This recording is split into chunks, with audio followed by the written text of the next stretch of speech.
And hello out there in Buckland. This is Old Buck Dave. And this is Old Buck Dell. So it's good to be back here at the coffee shop. We've got some, if you hear some thunder rumbling in the distance, We're that's sitting under the awnings. That's thunder rumbling in the distance. The lights are flickering all around us, but yeah, hey. Always seek a tree or a metal umbrella when it's thunder and lightning. It's a summer storm. What are we going to do? Yeah, just enjoy it. So listen, last episode when we closed, I threw a little teaser at you. I said, I got a new job.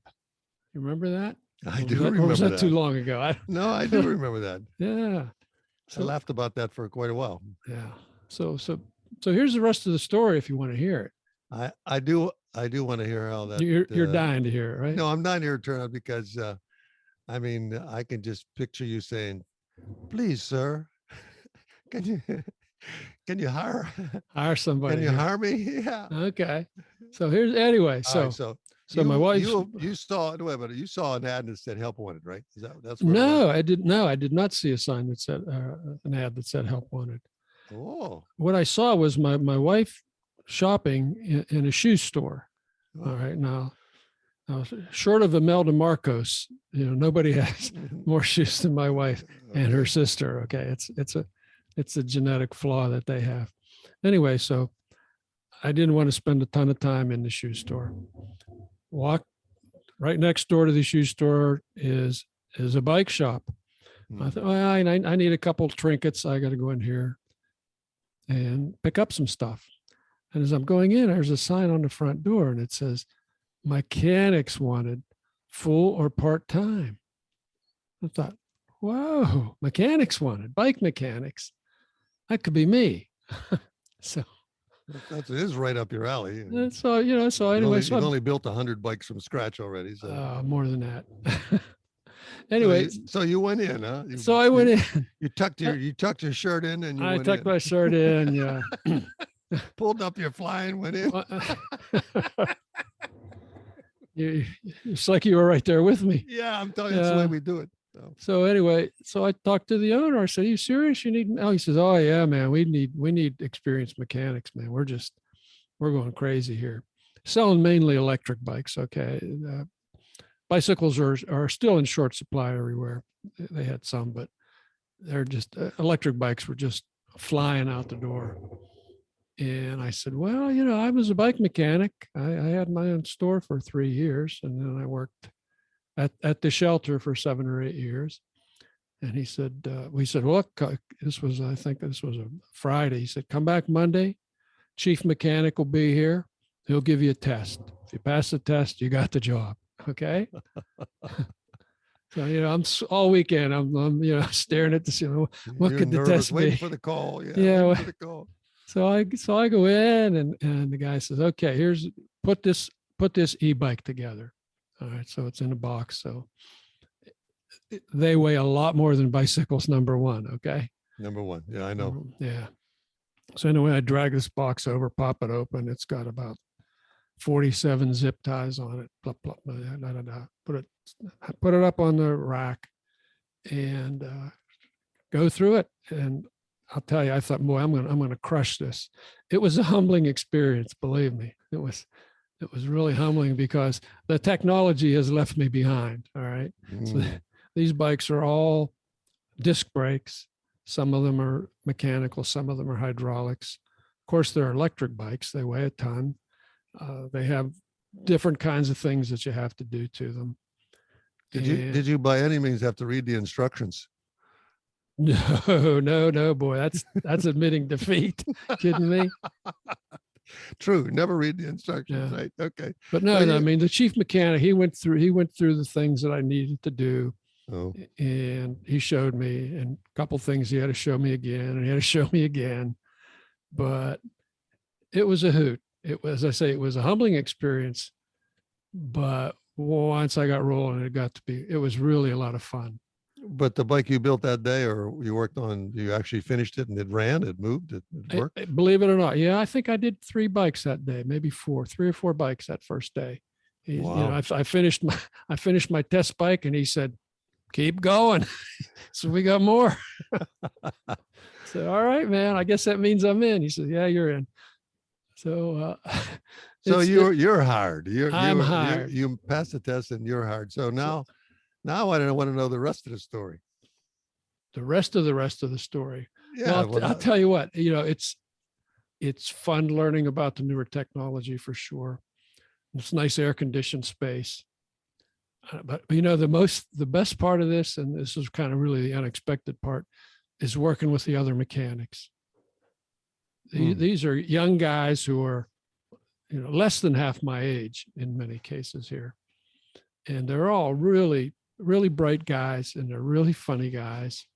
They're very patient with the old guy. They see me doing something stupid and they'll say, no, just hold this. And then it'll get better. I'm like, okay.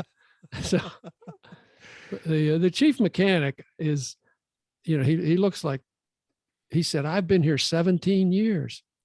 Wow. And I said, Jesus, did you start when you were a baby? He said, I started at 14. So he's 31. So it's a well-established long-time bike shop then. Yeah. It's an excellent bike shop. It really is.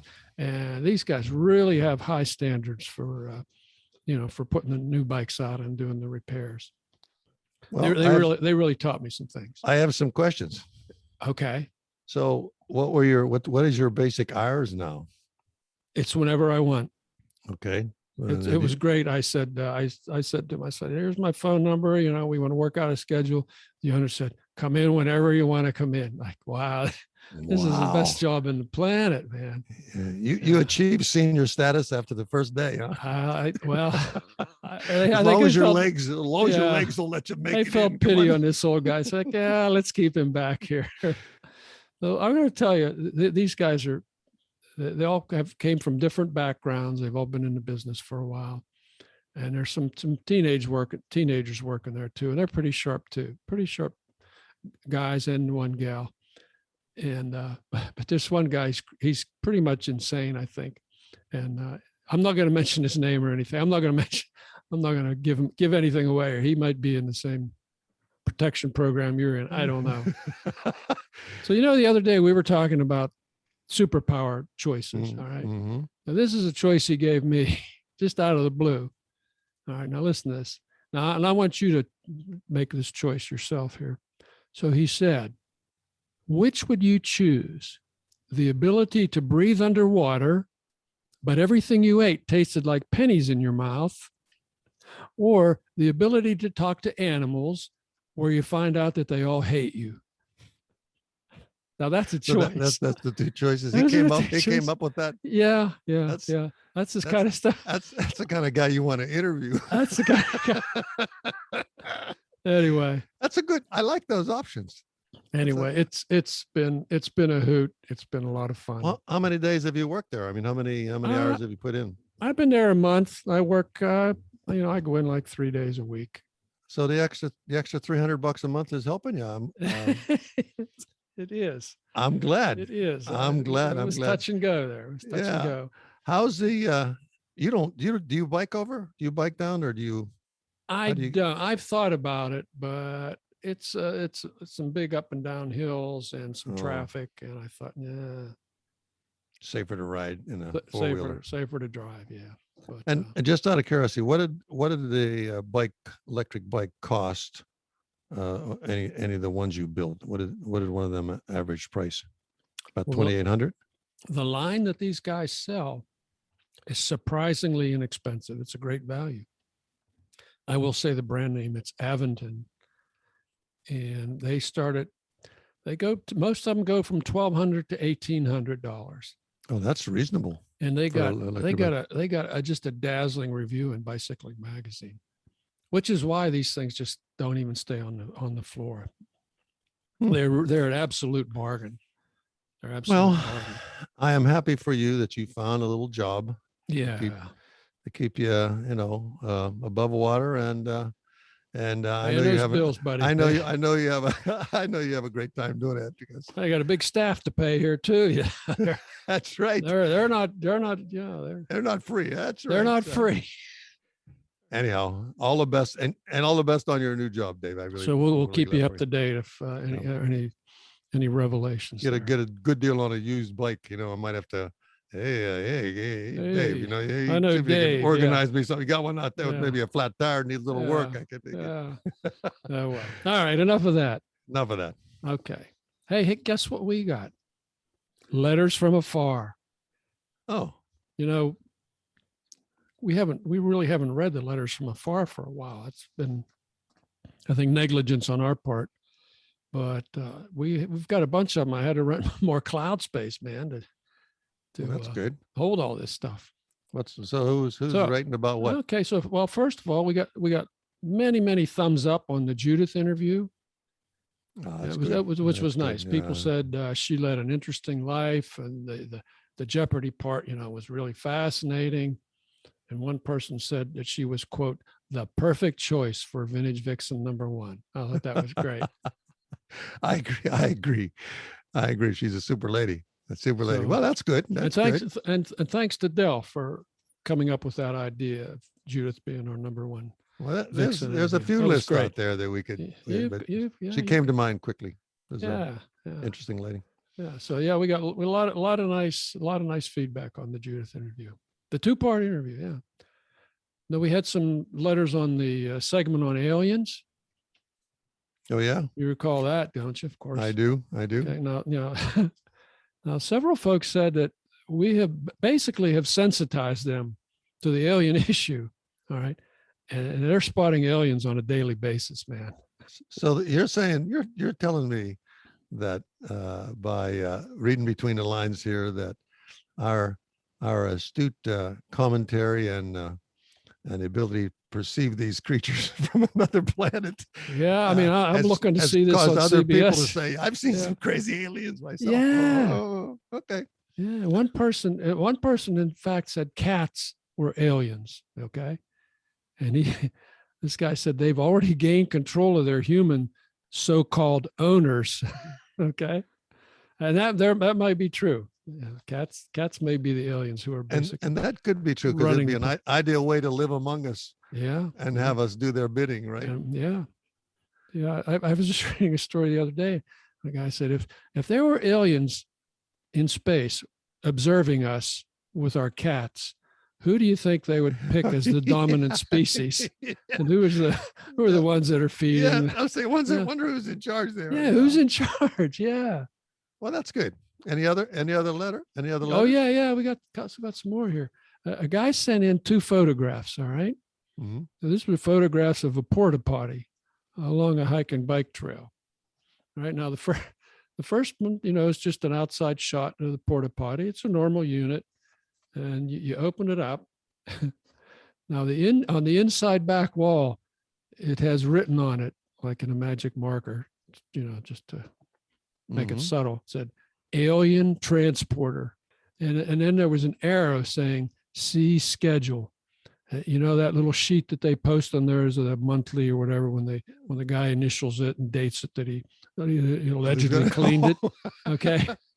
When he tips it up and that's apparently the day you get transported. That's apparently the transport schedule date. Yeah. So, and I don't know, man. Clever people, they're very creative in that circumstance in the middle of the woods in one of those things. You know what I mean? I just hope we haven't, created a wave of paranoia here. You still have your counseling service, right? There'll be a movie about it, I'm sure. You can still do some counseling here if we need some help. Oh yeah. Yeah. You can set up the stand. Yeah. Make eye contact with me. Maybe Dr. Vito can help us too. Mm. Oh yeah. Speaking of Dr. Vito, he sent me a note saying he was driving big trucks across New England now for the summer. He said, but it was really boring compared to the beach trolley job. So he looks forward to getting back on the beach trolley. Hey, did I tell you about my bus experience? Tell me about your bus experience. What's I think the rule is you can't fight City Hall, and I think you can fight City Hall. You just can't win. There's a big because there's nobody is held accountable for whatever the purpose is. And I had a little incident. Sounds like there's a story here. Yeah, lay it on. A local bus company And I do ride the bus because I just like to 'Cause you ride the can. bus. Yeah, because I can. I just ride it around. So I ride the bus, and there was a little issue with the correct change. And so, What kind of issue? well, He wouldn't they give you change. they wouldn't the change machine wouldn't give me change, and I gave him a 10. And so, my fare is only 60 cents. So Hmm. I said, well, okay. He says, fill out your name and address. Oh. So now I'm giving that information to the driver. And then I said, I better back this up. So I'm at the main bus station. I went ahead and talked to the people there and tell them the incident and the story. And I said, can we find this guy and make sure they got, can we double check that this is going to be resolved? Yeah. And then their answer is really nothing we can do. I said, oh, so yeah. So now I said, all right, what is your name? And then so I said, let me give you this information so I can say I gave it to you also. Uh-huh. And she made a phone call. And so it turns out she was actually calling in. Then I called the county headquarters and gave them the information. So now this is 2 times. And finally, I called the bus company directly and gave them the information. I said, so this should guarantee. I see you smiling. This should guarantee. Absolutely guarantee. This should absolutely guarantee this can be resolved. So everybody was civil. I was using all my biggest vocabulary words, so I didn't sound like an idiot. About 5 days later, I call again and I say, where's, what's the scoop here? And then it starts. I said, hey, I turned this in. Let me see if I can call them. I'm on hold for a minute or two. Oh, they're not there. Apparently they're away from the desk. You can call back later. And I said, well, do we even have a record of this incident, happening? So I pursued that for several days. And then finally I got bumped up to another supervisor and pursued that. It took almost 15 days to make that transition. And I said to him, I said, guys, is it really worth the effort? Is it really worth the effort to deal with a guy like me, have all this phone work and all this running around and checking and where's this and where's that? I said, I've smoked more expensive cigars than what this is. This change is involved here. So it took 15 days, 15 days to resolve that issue. But I got to admit, I did leave on amiable terms with that whole crew. But they're clearly government just grinds slowly when the key player's out to lunch. It just comes to it. So that's hey, why. Looking on the bright side, you had time to Blah, blah, blah. I can't even say you had time to swap out a couple aerators, right? Yeah. No, I haven't touched anything plumbing wise since that aerator. So I'm afraid to even look at a piece of plumbing without having a nightmare. But I thought it was pretty clever. I mean, if you are trying to do something with City Hall or any government entity, you better be very patient. Otherwise, you just get all frustrated. And shouting doesn't help.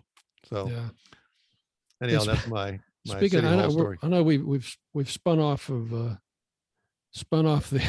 What were we talking about? I don't know. We were talking about letters from afar, but you reminded me. I'm sorry. You reminded me your plumbing thing. You mentioned plumbing there. Right. I had kind of a plumbing story here. Okay. Are you ready? No, All this right, it's got to be funny or crazy. It's always strange when so we get a letter. We get a letter from the water company, and it says, if you don't respond to us by whatever the day it was, August 15th or something, it said, we're going to shut off your water. I said, what?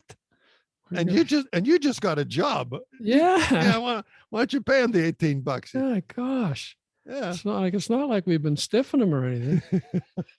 So my wife, she volunteers to take up this matter. She's really has more patience than I do. And she can deal with these people a lot better than I can. Yeah.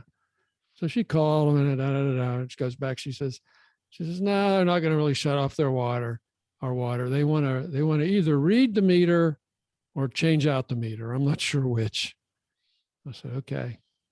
So we have so that's still pending.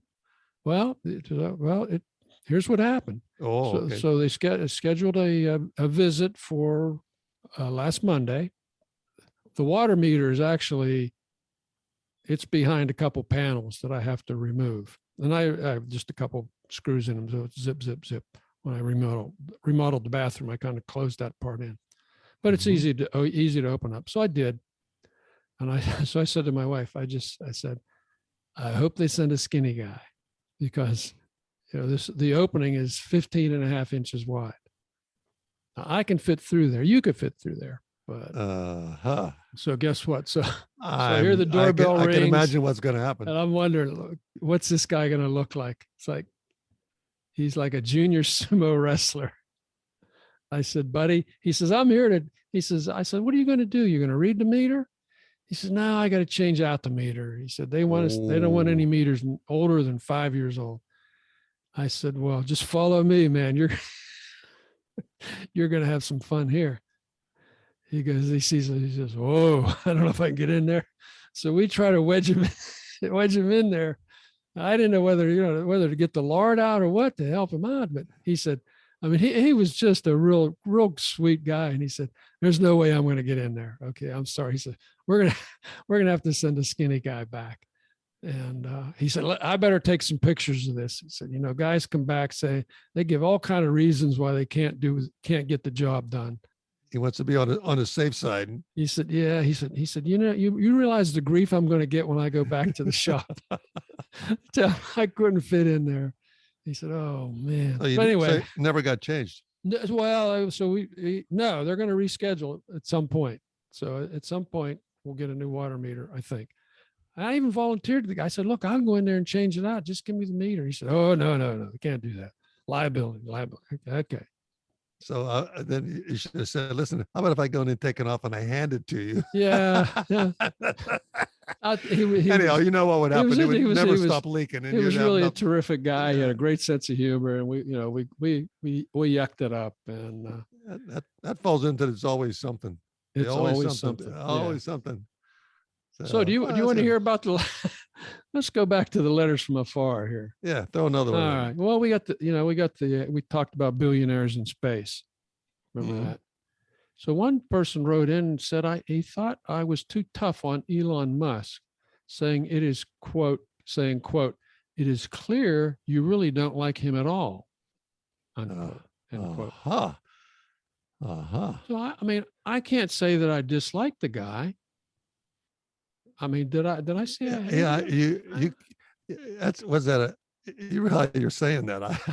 I can't say. You can't remember. I don't know. But I can say, you can say a bunch of other things that almost equates to that same conclusion. So, anyhow, so that's the impression our listener got. At least one. So how do you propose to answer that? Well, I did think he was the brainiest. I think I said that, but he's got an alien brain. We made that clear. We proved that he's an alien.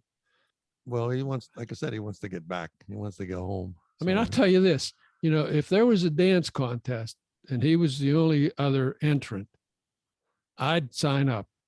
Okay. I'd whoop him. You could outdance him. I would outdance him. He is so bad. If you don't believe me, go back and look at the liner notes on that episode. Elon, if you're still listening, forgive us and offer us a little, maybe a junket to the space station or something like that. Two old bucks in space. Bucks in space. That's funny just thinking of that. It's funny. So anyhow, if Elon's, maybe, who knows, maybe he'll email you at BUCKSTWOOLD at gmail.com and we'll develop some kind of a friendship and he'll invite us to a lunch or something. Okay. But I'm not gonna hold my breath. Not gonna. All right. Well, listen, I have talked enough. I'm drying out here, in fact. So let me ask you a question here. You said you had another candidate for your Bug of the Month program. Oh yeah, I like to think of certain subjects being buckworthy.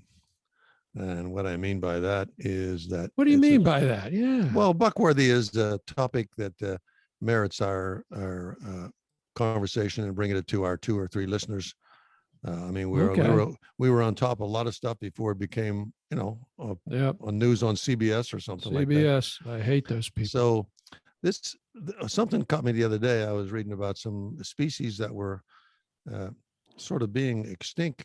They were becoming extinct by lack of fame, if you know what I mean. Like, I don't. well, the tiger, the Oh, elephant. okay. Okay, these guys. They're the S- pandas or whatever. All these They get a guys. lot of PR, and Yeah, they get all the PR, so all the you get attention, all all the the funding. attention, so the money goes. Yeah. Yep. Okay. So this little creature is he's suffering from some pesticide problems. He's got a bad rap. He's got a funny name, and it turns out I wasn't even aware that there was such a thing. And there's a very, very small colony of them left. This is based on an article in the National Geographic, a May issue 2021 National Geographic. But the guy he's called the giant carrion beetle, or the American burying beetle. Giant carrion beetle. Wow. Yeah, I like that. I'd say he's about a centimeter, Hmm. maybe just a hair longer than that. Hey, we're in America now. Let's talk in Oh, inches. So it's a centimeter. That's like a less than little over half an inch or something. half an inch, around a half an inch. Yeah, over half About an inch. a half an inch. All right. And what he does is he is like nature's he's nature's cleanup guy, and he is So like kind of like you at the condo. yeah Yeah. he eats, but he's eating all kind of carrion, which any creature, I guess it could be from insects to larger creatures or whatever he finds along the way, but they just move around in these little, I guess, herds. I don't know what else to describe, a bunch of beetles, a flock, or whatever. But A flock of beetles. well, I mean, I never thought That's a about good that. I'll have question. to What do you look that call up. them? What do you call them? What do you call a bunch of beetles? Send us a note, folks. What do you call a beetle herd? I don't know.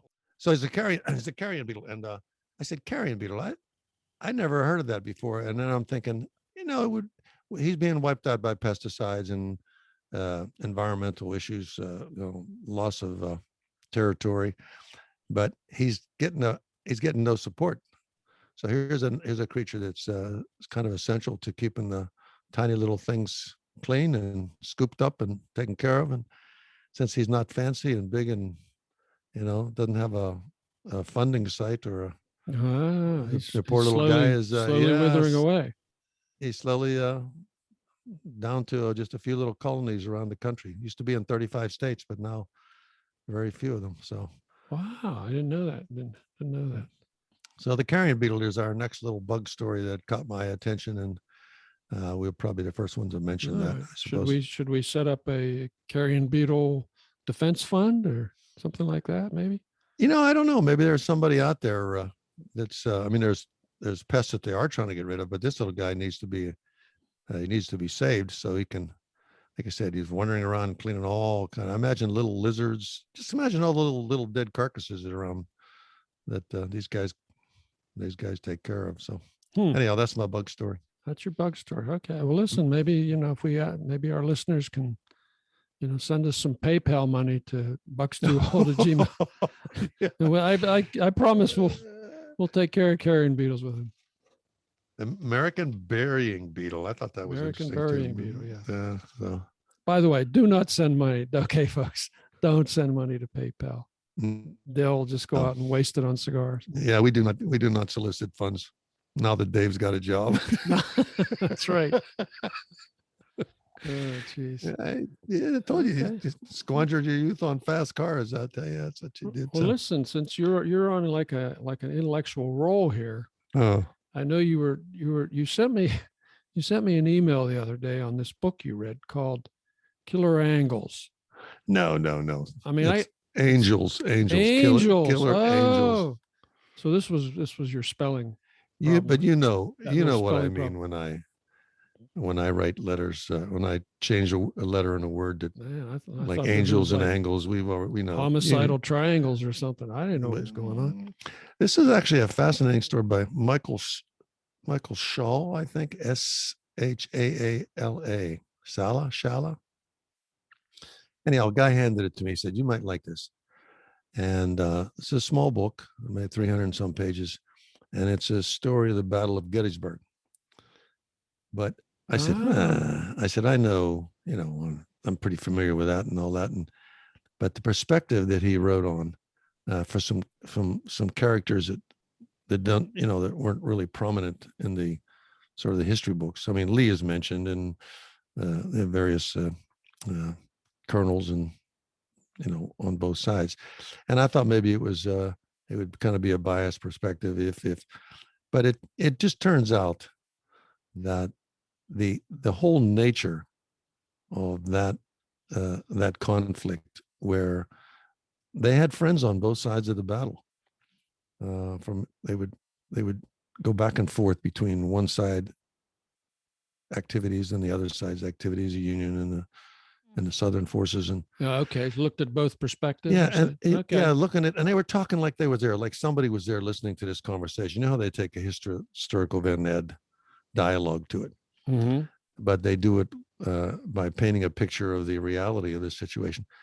And it came down to, was such a sad story of the carnage, because they described, what happens to a line of troops getting hit by a 16-pound cannonball or something like that. Yeah. And my heart just broke for that. And it's full of ifs. That battle, if they would have did this, if something would have did that, if there was just one little thing different, it could have all changed. And the biggest thing was that the Union forces, which I didn't realize, the Southern forces had really control of Gettysburg and everything else. The Union forces happened to be sort of pinned up on top of a couple of mountains or a couple of hills with very advantageous, firing positions.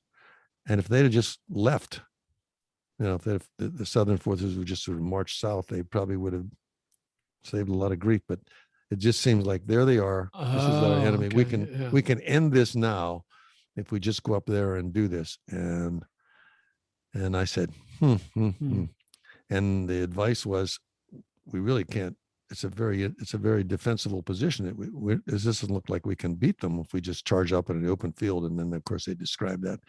And it wasn't the final battle of the war. That was just one where they lost so many people.